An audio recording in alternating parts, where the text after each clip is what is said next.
In this video, I'm going to talk about the next word, the main next word in the definition of chemistry. That is, we have dealt with substances. Now let us talk about transformations. What is transformations? Because we will be studying about transformations in chemistry. That is the transformation of the substances, the matter. Changes. Transformation means changes, the alterations, the changes. So what is it?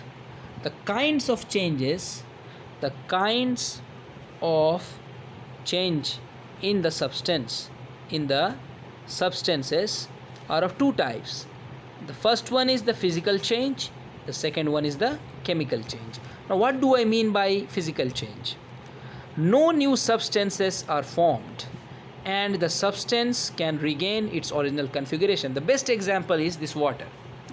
Okay, so if this water is undergoing a physical change, no new substance will be formed. No new substance will be formed, the first one, and you can get back water in its original, the original form. So what will you do? If you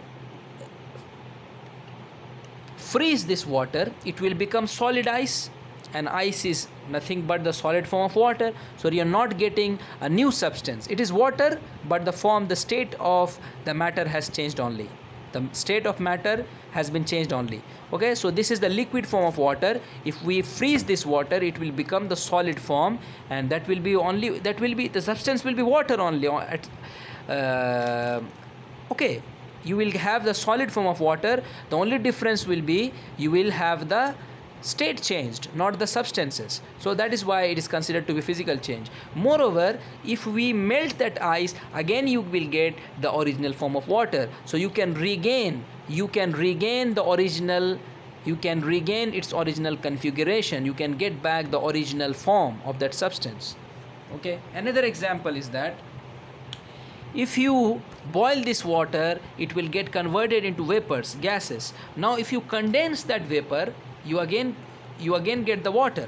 Okay, so again in the same case, what happens? Water from the liquid form gets converted into its gaseous form. The state changes. The gaseous form is made up of only water. Okay, that is water, but the form is gas. Similarly, if you convert that gaseous form, that is condense, if you cool down that gaseous form, you will again get water as a liquid. So these are some examples of the physical change. So what is the main points which we have to consider in a physical change, and which we by using which we can identify that a particular change is physical? That is, no new substance should be formed, and the substance can get its original, can regain its original configuration. That is, you can convert that substance in its original form again. So that is a physical change. For example, if you stretch a rubber band, so stretching a rubber band is a physical change. Why? Because the rubber band was of this size originally and you stretched it. So it's a change. You're enhancing the length by stretching it. Again, if you leave it, so no new substance is formed here. The rubber band is the rubber band itself. You are not forming a new substance by stretching it. So if you leave the rubber band, it will again acquire its original shape and size. So that's a physical change, another example of physical change. Similarly, if you crush a piece of paper, okay, you are changing the shape of that paper, but if you open that paper, you will get the paper again. So that's a physical change. So I hope you understood what physical change means. Now let us talk about another kind of transformation which substances undergo, that's chemical change. So what's the difference between chemical and physical? New substances are formed and cannot and can't be and cannot regain original configuration. That is, you can't get back the original form, shape of that substance again if you undergo a chemical change. For example, if you burn a piece of paper, it will become ashes, and you can't convert that ashes back into the white plain piece of paper. You can't. So that's a physical change, because new substances are formed in chemical changes. Okay, sorry, not physical, chemical.